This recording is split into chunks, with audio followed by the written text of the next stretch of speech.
Gilgamesh, o nome da classe Atia, é o servo da classe arqueiro de Tokiomi na Quarta Guerra do Santo Grau em Fate Zero.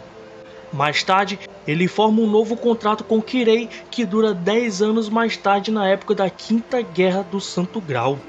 O grande rei dos heróis, meio deus, meio humano, nascido da união entre o rei Uruk, Lugalbanda, e a deusa Himati-Ninzu. Ele governou a cidade-estado suméria de Uruk, a capital da antiga Mesopotâmia na era BC.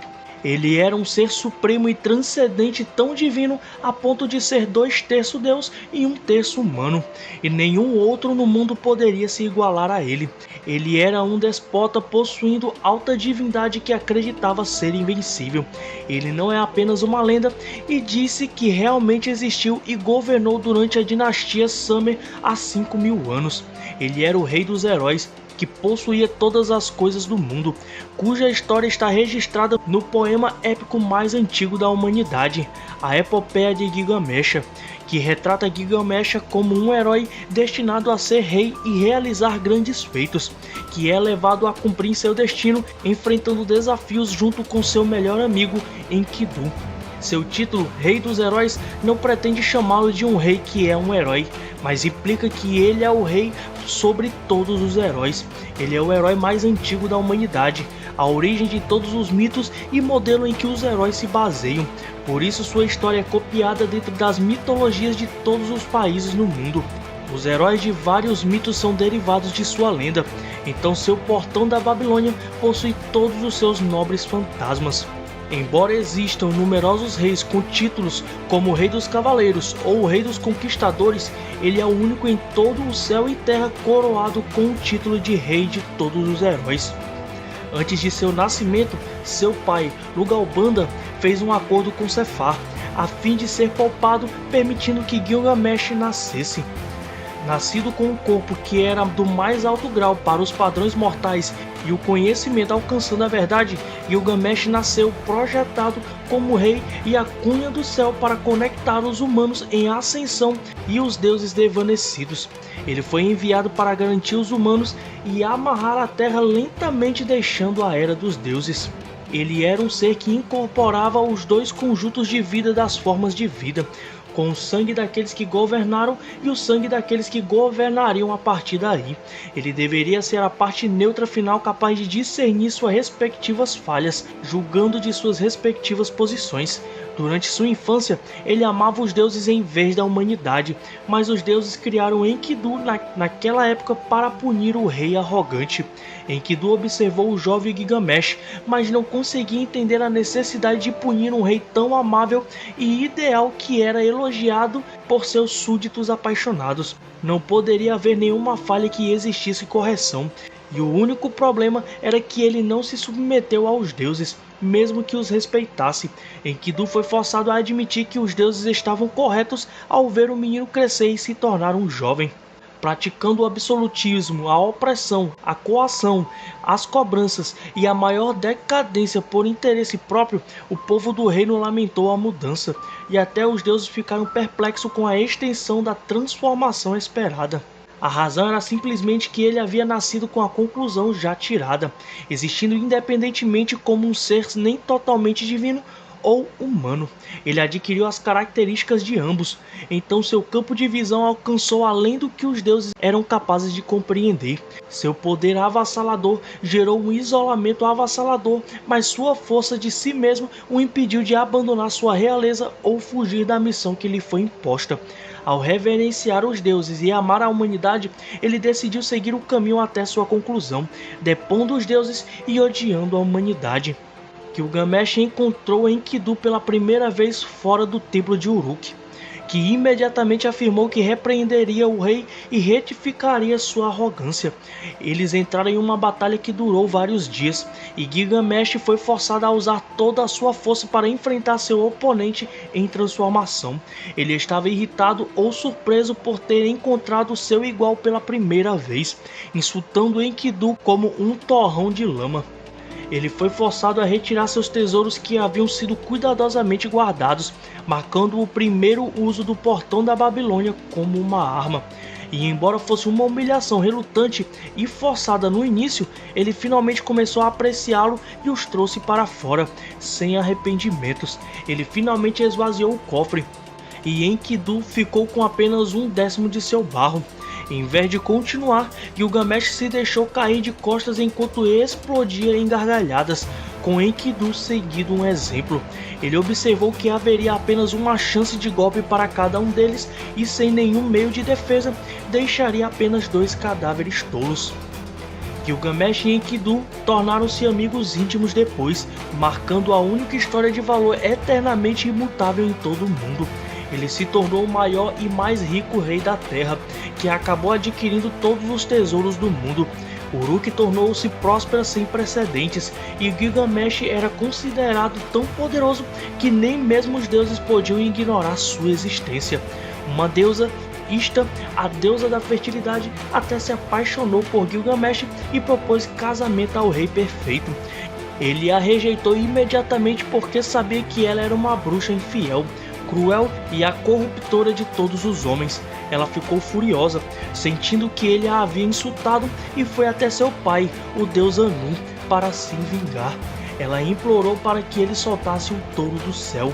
A besta inoponível dos deuses causou 7 anos de fome e destruição na terra. Trabalhando juntos, Gilgamesh e Enkidu o derrotaram depois de prendê-lo com as correntes do céu, fazendo com que as nuvens escuras que cobriam o mundo desaparecessem e salvassem a terra do dilúvio. A reputação de Ishtar foi mais uma vez esmagada e sua fúria não diminuiu. Ela pediu que eles fossem mortos pelo pecado de matar uma besta dos deuses com o corpo de um humano. Seu pedido foi atendido e Enkidu, criado pelos deuses, não conseguiu desafiar o decreto. Ele lentamente enfraqueceu e foi devolvido ao barro, enquanto Gilgamesh segurava desesperadamente o torrão em ruínas em seus braços. Até aquele momento, Gilgamesh vivia de acordo com seus próprios padrões, colecionando riquezas, levando mulheres para sua cama e purgando a terra de maldições. Enkidu, voltando ao pó, encontrando a morte, mudou muito seus pontos de vista. A morte nunca lhe havia inspirado tristeza ou medo até aquele momento, e nunca tinha estado em sua mente, embora soubesse que tudo a aguardava. Ver aquele que detinha poder igual a ele perecer diante de seus olhos permitiu que ele registrasse a verdadeira realidade da morte pela primeira vez. O desespero que Gilgamesh sentiu foi porque ele viu a morte como uma fuga de seu dever como observador da humanidade. Para cumprir plenamente sua missão, ele deveria observar o caminho da humanidade até o seu final. Caindo em depressão e sem vigor, ele procurou a erva da imortalidade, uma erva espiritual de juventude perpétua e vida eterna. Ele sabia disso antes mesmo do falecimento de Enkidu e planejava obtê-lo eventualmente para completar sua coleção. Com uma razão para procurá-lo, ele partiu para o submundo Ereshkigal. Ele procurou o sábio Ziusudra, que viveu desde que colocou uma grande quantidade de animais em uma arca antes da chegada de um dilúvio que assolou a terra. Ele foi dito ter sido o único da terra a escapar da morte e viver até o presente.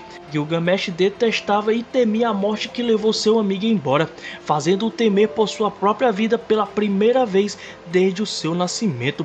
Ele seguiu em sua jornada que mais tarde chamou de farsa, que durou o mesmo tempo que ele viveu até aquele momento. Ele vagou pelo deserto por décadas, conforme descrito no épico, rastejando pateticamente enquanto não pensava em nada além de não querer morrer. Ele tinha o mesmo motivo de todos os humanos, pois nem mesmo um filho dos deuses era diferente quando confrontado com a morte. Com idiotice superior à dos humanos, ele continuou a tentar superar a morte, deixando de lado o orgulho, a autoridade e o poder do rei. Sem saber um propósito para fazê-lo ou alguém para quem fazê-lo, seu medo da morte era uma das razões de suas ações, mas ele também detestava a morte porque não conseguia se perdoar por abandonar seu papel de observar o futuro. Ele finalmente alcançou o reino dos mortos e descobriu, ao se encontrar com Utnapishtim, que sua forma de imortalidade não era nada especial. Ele ganhou longevidade juntando-se a fileiras dos deuses, tornando-se meio que uma planta no processo. Gilgamesh rejeitou tal imortalidade porque ele tinha que ser imortal com os desejos de um humano ainda intactos. em vez de simplesmente viver eternamente em um corpo sem apetite. Ele havia simplesmente planejado deixar o submundo e retornar a Uruk para completar seu cofre. Mas o Dnaspishtim, tendo ficado em dúvida de ter seu modo de existência rejeitado, ou possivelmente querendo condenar alguém que havia negado a imortalidade dos deuses e a mesma existência, contou um segredo a Gilgamesh. Ele disse a Gilgamesh um método de se tornar imortal sem buscar a misericórdia dos deuses, a raiz de uma erva que crescia nas profundezas. Embora ele mesmo não o consumisse, pois ele se tornaria apenas uma planta, ele o coletou como um tesouro raro para decorar seu cofre. Parando nas profundezas, ele sacudiu a erva e voltou acima do solo, incapaz de colocar palavras em seu estado de espírito na época. Havia uma parte dele que estava esperançoso, embora ele declarasse que não havia necessidade de imortalidade modelada nos deuses. Ele sorriu com sua realização ao retornar à superfície, acreditando que poderia derrotar a morte e vingar seu amigo. Com a capacidade de superar a morte que levou até Enkidu, as vozes e a aclamação do povo de Uruk teriam alcançado um nível sem precedentes ao retornar com a imortalidade. Descrevendo-se como estando na precipitação da juventude, a vaidade logo se seguiu e ele ficou incomodado com seu estado esfarrapado, ao qual não havia poupado um único pensamento até aquele momento. Ele queria se purificar antes de retornar a Uruk para testar os frutos de seu trabalho em perfeitas condições. Então ele descansou em uma fonte próxima para se recuperar da fadiga acumulada ao longo de décadas de busca. Ele experimentou um certo sentimento naquele momento que ele acreditava ser seu primeiro e verdadeiro sentimento de alegria. Galerinha, essa foi a primeira parte falando um pouco da história de Gilgamesh, de Fate. Eu espero que vocês tenham gostado. Não se esqueçam de deixar o like, se inscreverem no canal e fiquem atentos para a parte 2. Beleza? Eu vou ficando por aqui. Valeu!